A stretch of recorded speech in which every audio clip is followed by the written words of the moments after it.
everybody.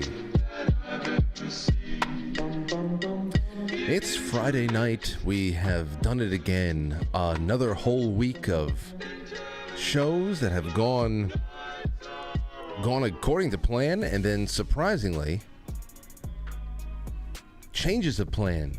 I'm always open to change of plan when it works out for the best, and it usually does. I'm always grateful for that. And I have some of the greatest company on earth in this audience, an audience that grows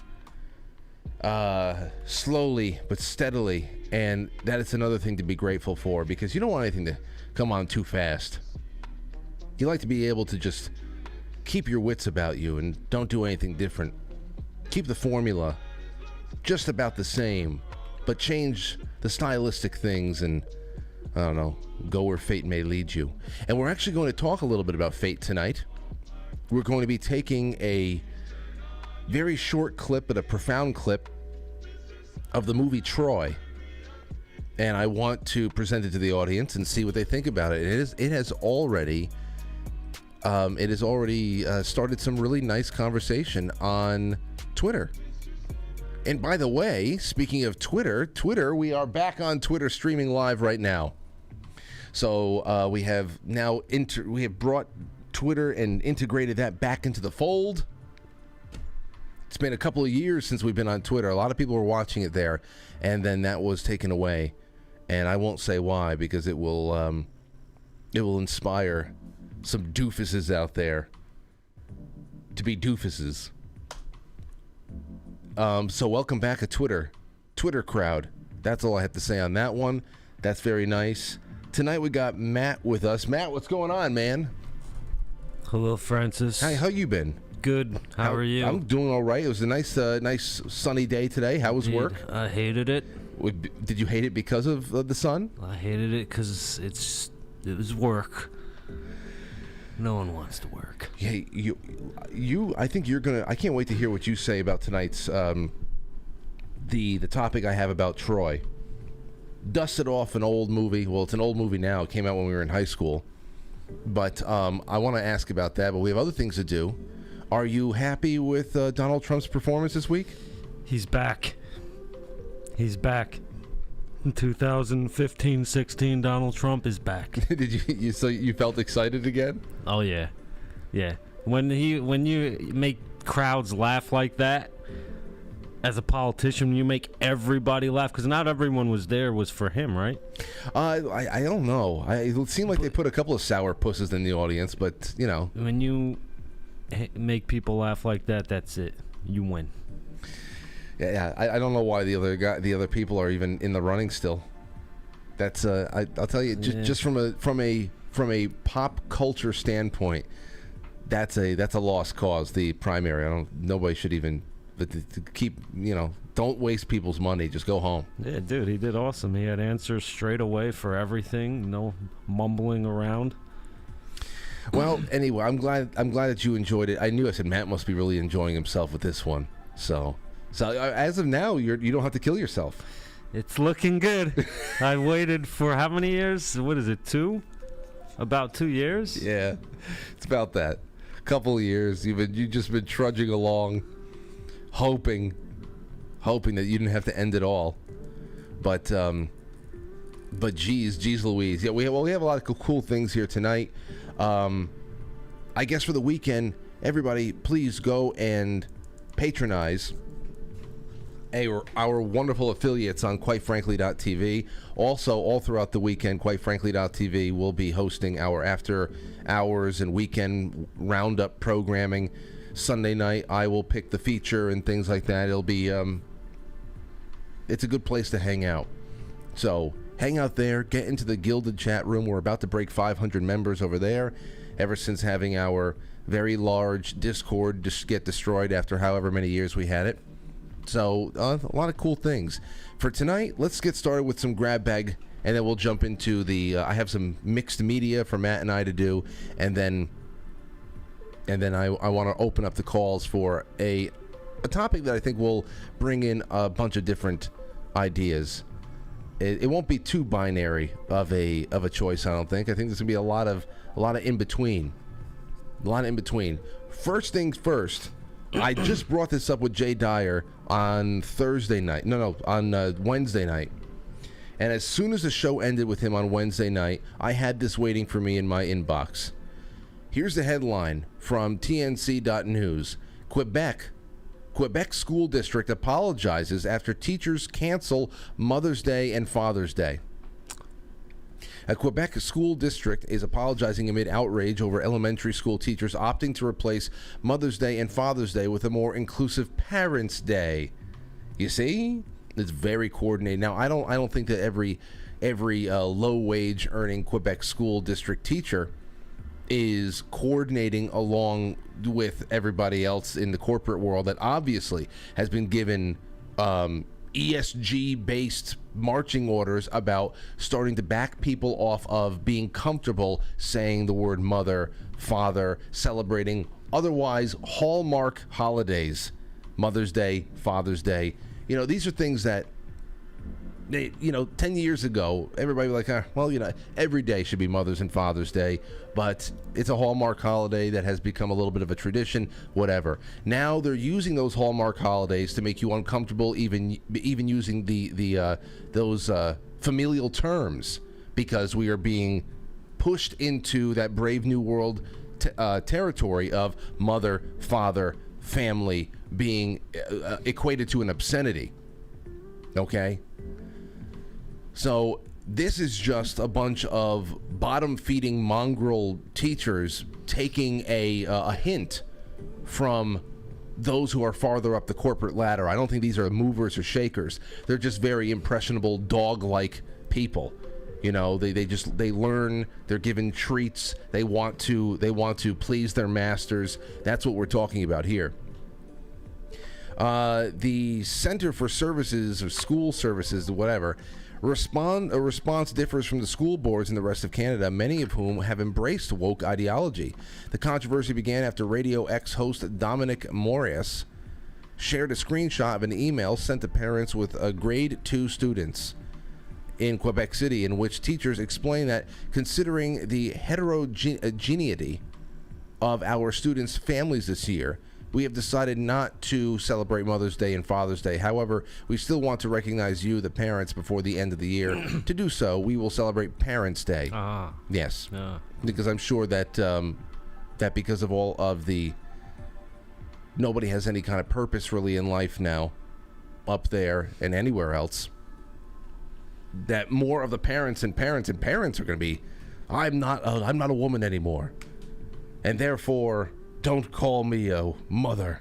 I'm a father. So let's just make this parents, because the children are just as confused as the parents, which is, you need one for the other. All right, so there you go. That's spreading like wildfire now. Here's a little thing I thought you might think is funny. This is from Just the News, John Solomon's place. New York City to vote on a bill that bans weight discrimination. New York City is set to vote on a measure to ban height and weight discrimination in housing, the workplace, and public accommodations. So it wasn't too long ago. It wasn't too long ago that Bloomberg, they were at least pretending to care about people's weight by targeting sugary drinks and all that. Now they're just like, how dare you insult our precious, obese, fat whale people? And they don't care. I don't know what that means. I don't either. What does that mean? Like, there no more of the wheelchairs for overweight people in shopping malls? Let's see. What is that? Let's see what this video says. Hold on. Like, because it's in... Wait, where's the audio? Where's the stupid audio? Give it to me. All right, well, it's not playing. Yeah, there was all I'm saying, this is going to sound really bad too when I say it, there was way more skinny people when people used to fat shame people. Oh, yeah. Yeah. People are letting, I wouldn't say that that's the only thing. We got rid of fat shaming, and therefore people just started letting themselves go. I think people are letting themselves go for a number of reasons. We would be here all night, and we would need several days to talk about all the reasons why people psychologically are just becoming, I don't care. Give me another tub of Breyer's ice cream, please. Give me another stick of butter. Butter's actually not bad. No, it's not. I put butter on everything now. I love it. I love it. Margarine. Can you imagine being a person who puts margarine on things? I don't even know what it is. It's fake butter or something. All I know is that it has like it's like yellow. Yellow. And I know some good butters, some meadow butter that changes color. It can become very rich yellow based on Country Crock, yes. but with the meadow butter, the more you get to know your farmers and you buy butter from them, you see that throughout the year the butter changes color because of the kind of hay that's being consumed by the cows when the cows pee out the butter. Yeah. Because that's something else I learned this year, that the cows pee butter. That butter is actually cow pee. Are you serious, Clark? Yeah. I also learned that. Well, we learned this years ago, that for guys, pee is stored in the balls. Oh yeah, well that I knew. So, we're always learning something on Quite Frankly. Yeah, because whenever I pee, my balls like shrink all the way.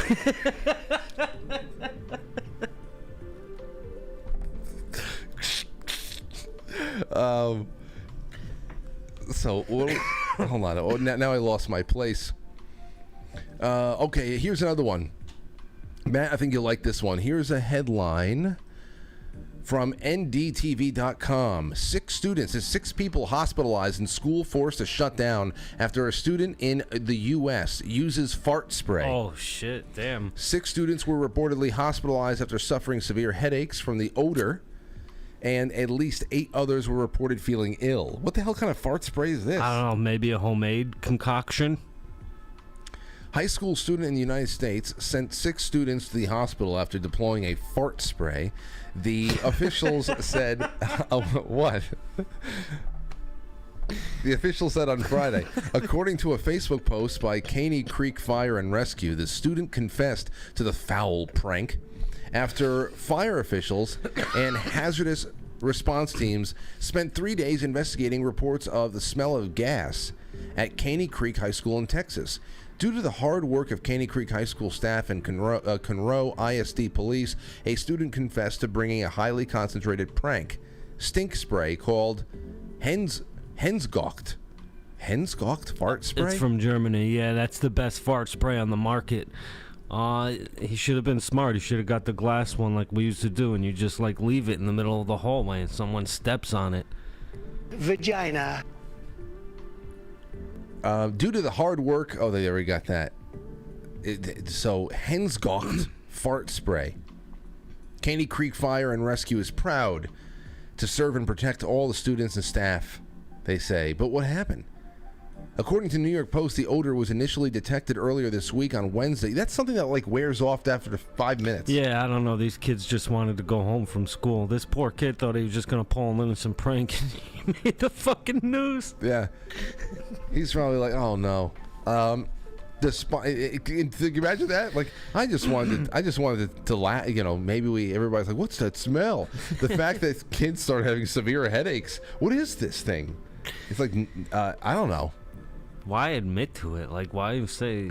Well, I mean, probably got caught. Think about the pressure there. I remember it wasn't my senior year. It was when I was a junior. The seniors ahead of us, it was like senior pranks and all that stuff. And they released 2 chickens. They released 2 chickens in the hallways, and they were running all around. And they put a tag on each chicken. One chicken had the number 1 on it. One chicken had the number 3 on it. So when they found 1 and 3, everybody's looking for number 2. Yeah. And then number 1 or number 3 died. It had a heart attack. And so when it goes that bad, when a plan like that goes that bad, like when all of a sudden you have hospitalized 6 of your fellow students, the pressure to find the person. I mean, they threatened to take away the senior prom and all that stuff. So obviously, people were just like, I gotta admit, and like you get into a corner at that point. I still love the story of how some of my classmates were like, yo, we got a great idea for senior prank. Listen to this. Like, oh God. Some of them wanted just to release like 1,500 high bounce balls and just like whatever things it's like easy. Drop it down. It's simple. Yeah, they're like, we found a company that you can hire, like dwarf performers, and we can just let's just let loose a couple of midgets and stuff like that. And what do you think? Do you remember these are human beings? They're going to be able to let them loose like they're like they're going to be able to tell you who hired you. They're human beings. Let them loose. Gosh, just remember and these are 18-year-olds. So it takes a long time for some people's common sense to kick in. A long time. Just let them loose. It will be funny. They're running around screaming. You have to grease them up so no one can catch them. Right. All right. Okay. So I hope this kid is all right. He confessed to using this fart spray, a gag toy that creates smell like real poo and fake vomit. Oh. So he got it suspended or something. And here's one last one. One last one for you. This is from Study Finds. Here's the headline, Matt. The rise of the bromance. Young men engaging in close friendships, expressing feelings like never before. He's always there to listen. Friendships between young men and more than just beers and banter. Male friendships are often presented in the media and in popular culture as relatively superficial, competitive, and lacking in emotional depth. Absolutely not. It's just not. It's not the case. You need to be very comfortable with people to act gay with them. Yeah. Like all guys do. That takes trust. Yeah. They're even doing it. I'm pretty sure I heard them. Some of the people on Crowder's show starting to say like I'm gay or they're gay. Really? Yeah. Who the people? I think even one of the Hodge twins came out. We better. I don't know how to do this. How to tell you, but it needs to be known that we came out first. Yeah, we were gay longer, guys. We've been doing this for years. We'll prove it. Don't. They don't even know my behind-the-scenes pranks. Like what pranks? You remember the one where I would... and then I would do that, and then the one where I would shoot myself, you go, I'm gay. And then you just remember your last words are, I'm gay. The fact that... Okay, well we're people need to know now. Matt would do this prank. It's called... It's a prank. We gotta say it now. Maybe a bit. I don't know. Maybe it's a bit. I don't know. It's a shtick. Matt would do this prank where he would walk up in front. He would walk up in front of somebody that's sitting on a couch or something. They're sitting down. He would get in front of them. He would put his hand to his head like he's going to blow his brains out. He would commit fake suicide, and he would fall with his head in their laps. And whoever didn't stop me was gay. Whoever didn't stop him was gay. So this is, and to think that if a new person would be hanging out with us, like when Steve Miascu was around, people would be like, Matt, you haven't tested Steve yet, and Steve or anybody would be like, what was he gonna do? I said, don't worry, if he does it to you, it only means he likes you.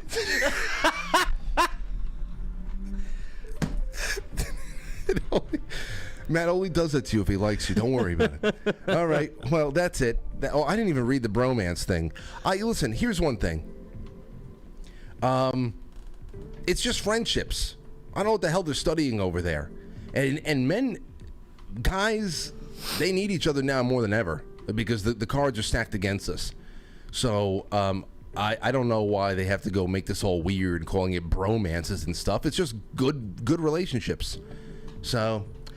Anyway, let's start this one off. I want to play a little media with Matt that I think he'll like, and then we're going to open up the phone lines with a special topic taken from the movie Troy. I thought it'd be good for tonight. Had this idea, and we're just gonna whip it on out. So don't go anywhere. We'll be right back in a jiff. That was President Donald J. Trump ripping us a new asshole here on CNN's live presidential town hall. Thank you for watching. Have a good night.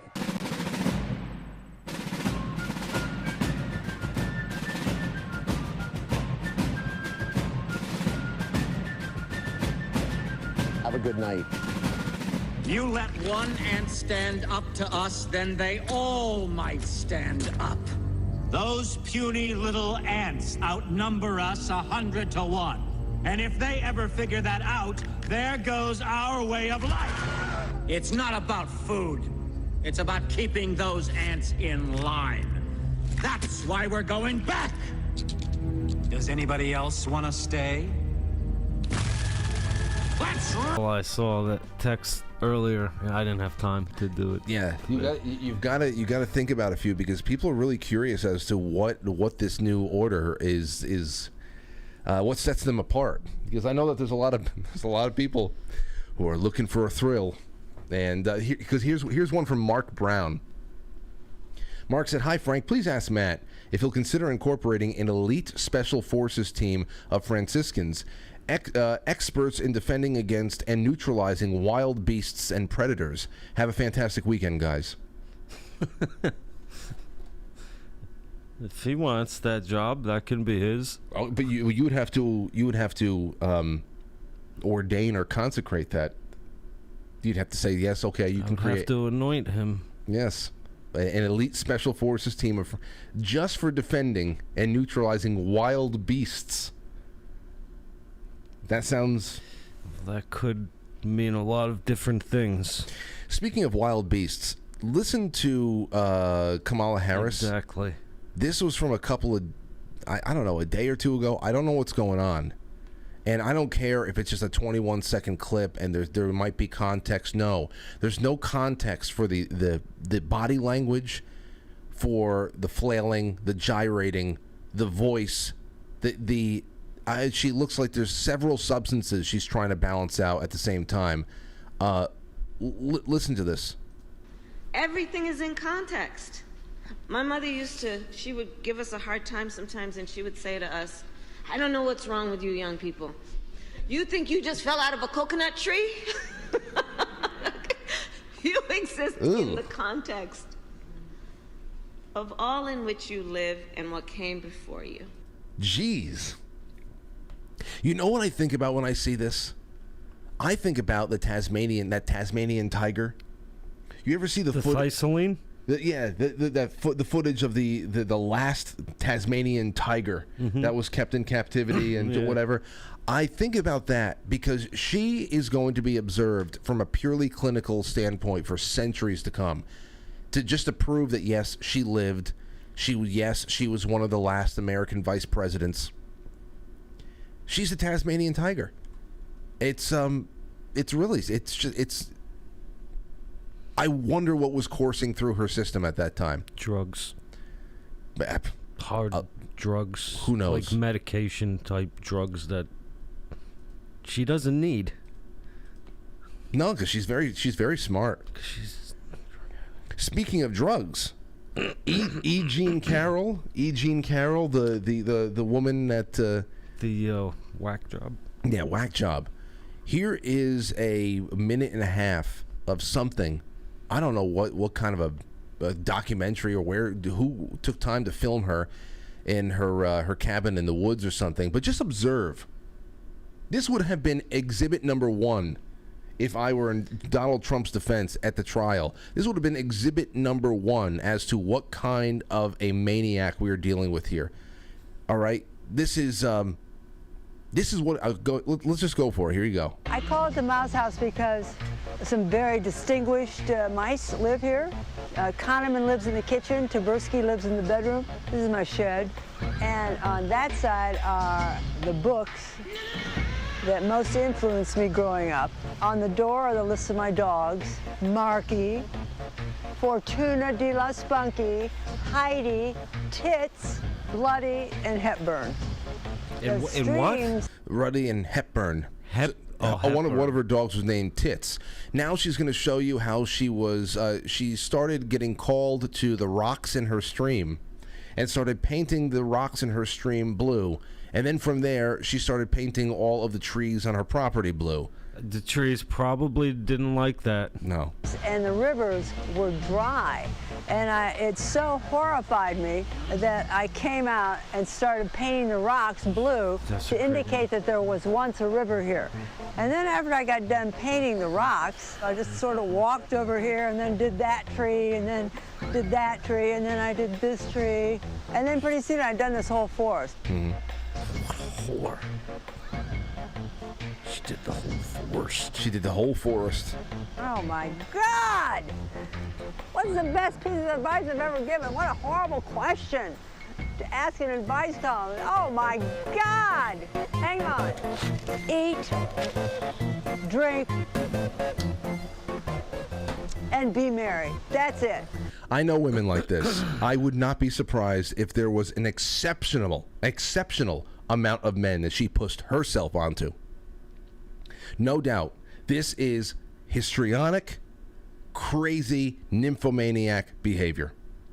The attention-seeking, who knows how old she is right now. She's wearing that fluorescent pink hooker wig, and this is going on. And then, you know, the other thing there, too, is here is Kanekoa the Great dug up one of her, I guess, Facebook posts from 2012, from April of 2012.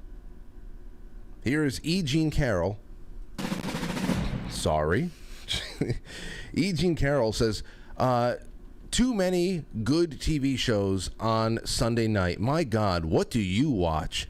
Then she comments on her own post, or it's a comment down below, probably talking to somebody who commented and said, I am a massive, all in capitalized letters there, I am a massive Apprentice fan. Now, if you were raped by Bob Barker, would you have ever had the capacity years later to become a massive fan of The Price is Right? He wouldn't have to rape me. Just a smile alone. Yeah, with that little with the dandelion microphone. Yeah, and the way he cares about, animals. Oh yeah, he always wants all them spayed and neutered. Wants all those balls cut off. But that's what I'm just talking about here. This is stuff that is just. These are exhibits that need to be in consideration. This would have been after Donald Trump raped. 2012. This would have been a couple of decades after whatever she thought. She didn't know exactly when. So she forgot about it until he became president. No, not until he became president. Until after he was president and wanted to run again. Yes. Oh. And they needed something to say about him during the election period to make it, yeah, we know. It was all before that, and I'm sure you saw this too. And so did the people in the crowd at the fucking thing the other night. I know. Well, they tried to make that work for them. It was so bad. But I know that you saw. I saved this. It's kind of old news at this point, but I saved it for when you were going to be in. This is the leaked deposition tape. Trump told female lawyer, "You wouldn't be a choice of mine either," while explaining that his rape accuser is not his type. Former President Donald Trump told a female lawyer, unprompted, that he would never be interested in her while she was questioning him in a deposition. The 48-minute video of the deposition was shown to jurors in court this week as a part of the rape and defamation lawsuit brought by E. Jean Carroll. In the video, Trump denied raping Carroll and repeated his claim that she is not his type. Here's a little bit of the video. Ready? Oh, thank God. Here you go. When you said in that video that Ms. Leeds would not be your first choice, you were referring to her physical looks, correct? Just the overall. I look at her, I see her, I hear what she says, whatever. You wouldn't be a choice of mine either, to be honest with you. I hope you're not insulted. I would not, under any circumstance. Under any circumstances. Have any interest in you. There's nothing you can do. Listen, I hope you're not insulted, but there's absolutely nothing you can do to get me interested. I'm honest when I say it. I would not have any interest in. Yeah, I'm glad he put it out there. In the video, Trump denied raping Carroll and repeated his claim that she is not his type. Trump then turned to Carroll's attorney, Roberta Kaplan, who was questioning him, to inform her that she too was not his type. And then we have this part over here. He's asked about the Hollywood Access Hollywood tape, the Billy Bush tape about grabbing pussy. And here's what we got. And you do say in the video that as part of trying to have sex with this woman, you took her furniture shopping, correct? We actually did look for furniture, yes. So that was true. You actually took this woman in. I think so. It's been a long time ago. I've taken so many women out for furniture. Yeah. I mean, it just doesn't matter. It's just, what are you trying to get at here? How long was that? A long time ago. But I think so. I do think so. Is that the only occasion when you took a woman shopping? I think so. And you say, and again, this has become very famous in this video, I just start kissing them. It's like a magnet. Just kiss. I don't even wait. And when you're a star, they let you do it. You can do anything. Grab them by the pussy. You can do anything. That's what you said, correct? Well, historically, that's true with stars. True with stars that they can grab women by the pussy? Well, that's what it's. If you look over the last million years, I guess that's been largely true. Not always, but largely true. Unfortunately or fortunately. You consider yourself to be a star? I think you can say that, Yeah, everyone in the world knows who he is. You know, I didn't get the clip from the. I didn't go and grab the clip from the Inside the Actor Studio with Dave Chappelle, but I keep bringing it up. He described it perfectly there too when he was talking about all the reasons why he wanted to go to Africa to get away and the things he wanted to leave behind. One of those things being, as he described it, being chicken head women. And it's just that, and of course that's in front of a hip college age audience, and they're all laughing and giggling because they know what he's talking about. He's talking about star fucker, gold digging women, like with Kobe Bryant. Remember that, dude? It's just what it is. If you got that level, and not that there aren't female celebrities out there who couldn't pick. I mean, then again, you don't have to be a female pop star to have, you know, a guy, a different guy any night of the week. They got it supremely easy. But as far as guys go, women, we're talking about groupie mentality here, and being able to express that groupie scenario with Billy Bush or whoever the hell else. Everybody calls it locker room talk, water cooler talk, whatever the hell it is. That's just what it is. I mean, the way that you describe something that we all know goes on is, I mean, that's one of the biggest reasons why people want to become rock stars. Just the access to women. Yeah, and it's different from, you know, what's that director, or Weinstein, because he had to like force his women to do that. Yeah. Trump, he didn't have to force. He didn't have to force anybody. No money. They were all willing participants. So, with that, I'm going to open up the lines, and here's what I want to talk about. Now, Matt, you've seen the movie Troy? Yeah. When was the last time you saw it? It's been a while?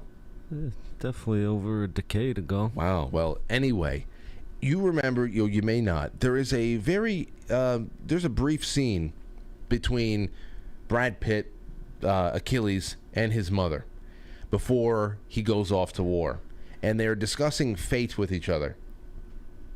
And she said, you know, I grabbed it here. I'm going to go and maybe I can play it after the break or something.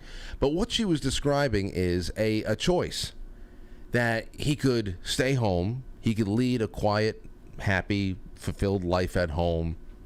Wife, children, grandchildren.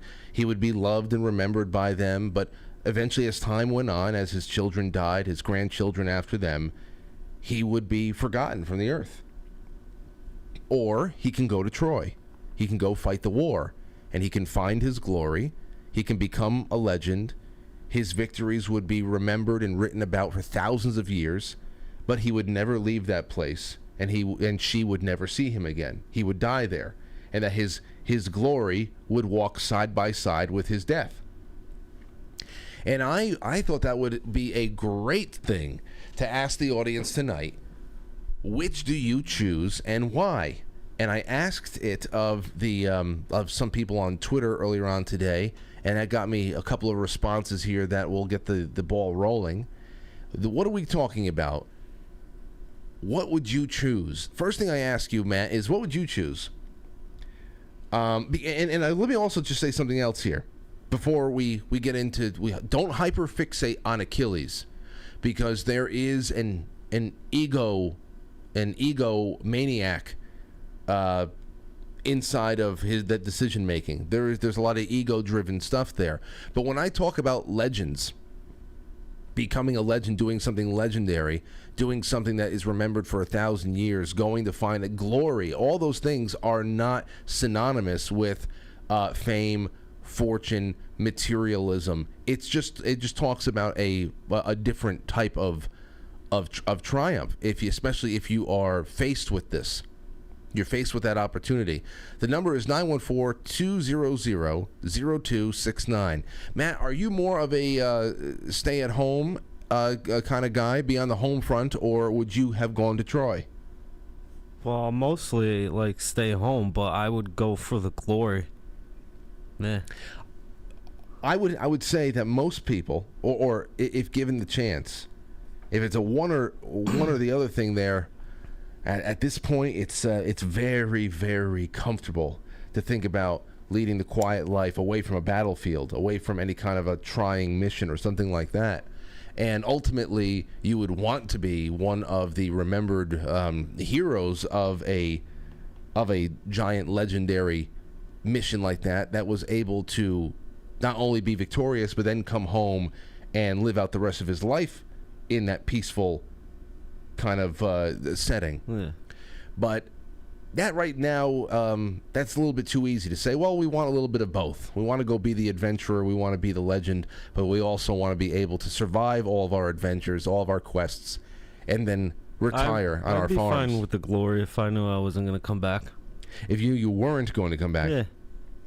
Hey, it's one of those things. You got to think about it. I'm going to take some calls. 914-200-0269. Here's a little bit from the thread until we start getting a lot of different types of numbers flowing on in. I want that to flow like wine.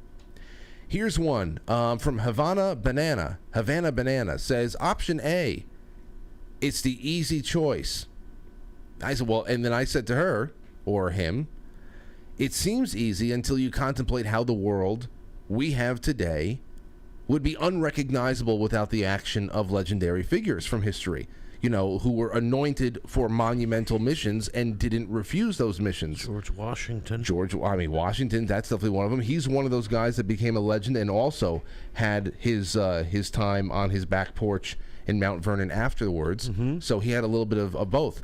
We on the line right now is a special call from Mr. John Carroll. What's going on, John? What's going on, guys? How are you? I'm doing great.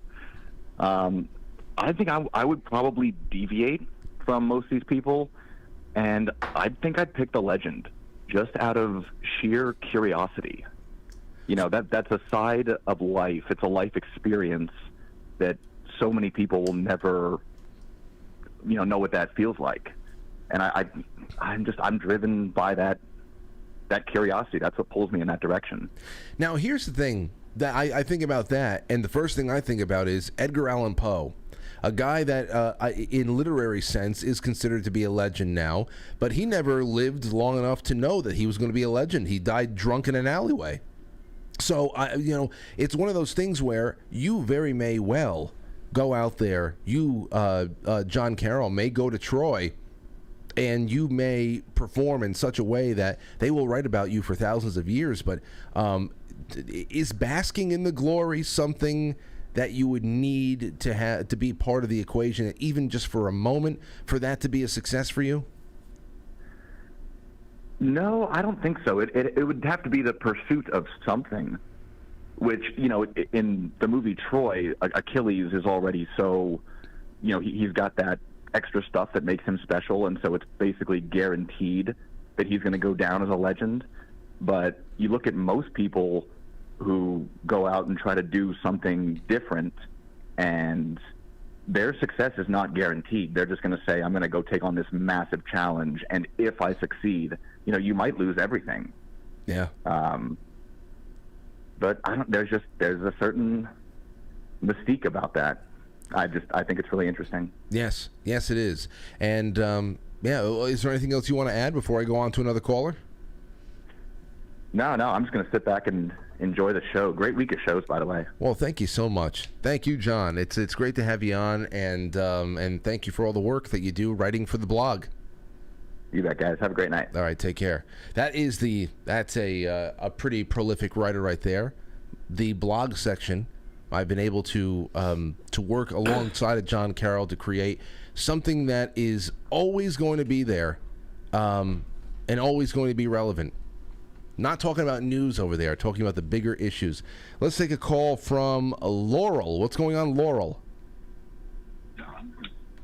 Hey, Frank. It's fun to talk to you. Hey.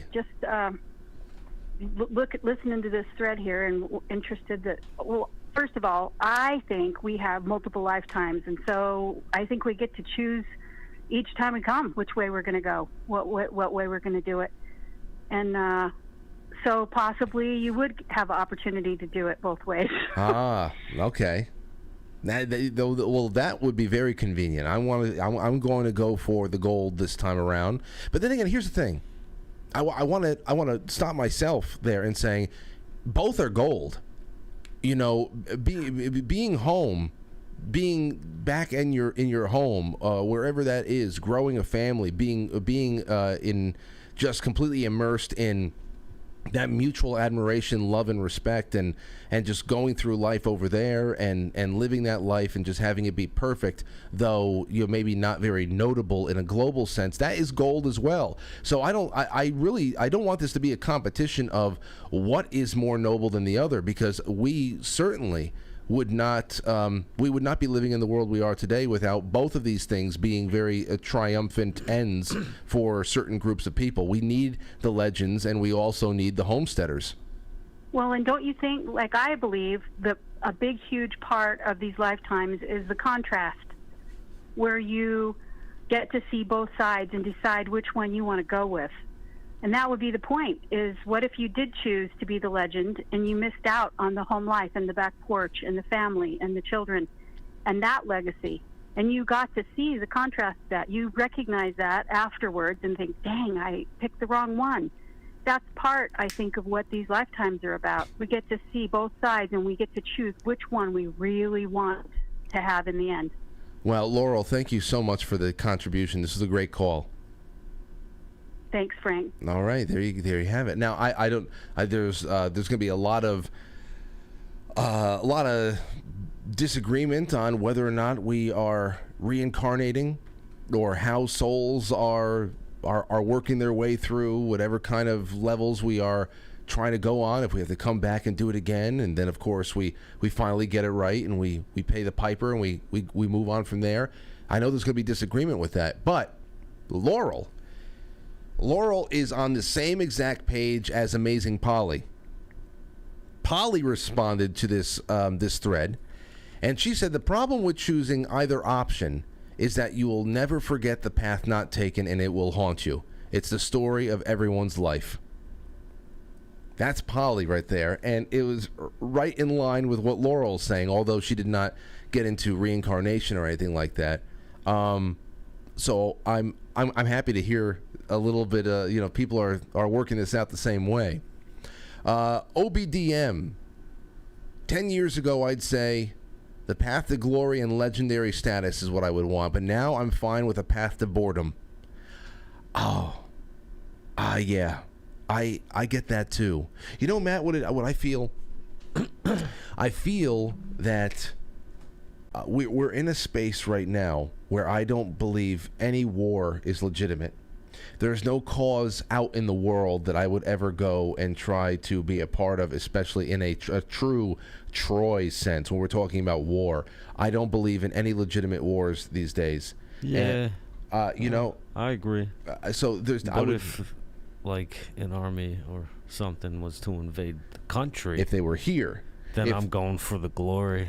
If there's if there's a threat to us and it starts coming to our neighborhoods, that's something completely different. You are compelled. You're compelled. That's it. That's just the way it is.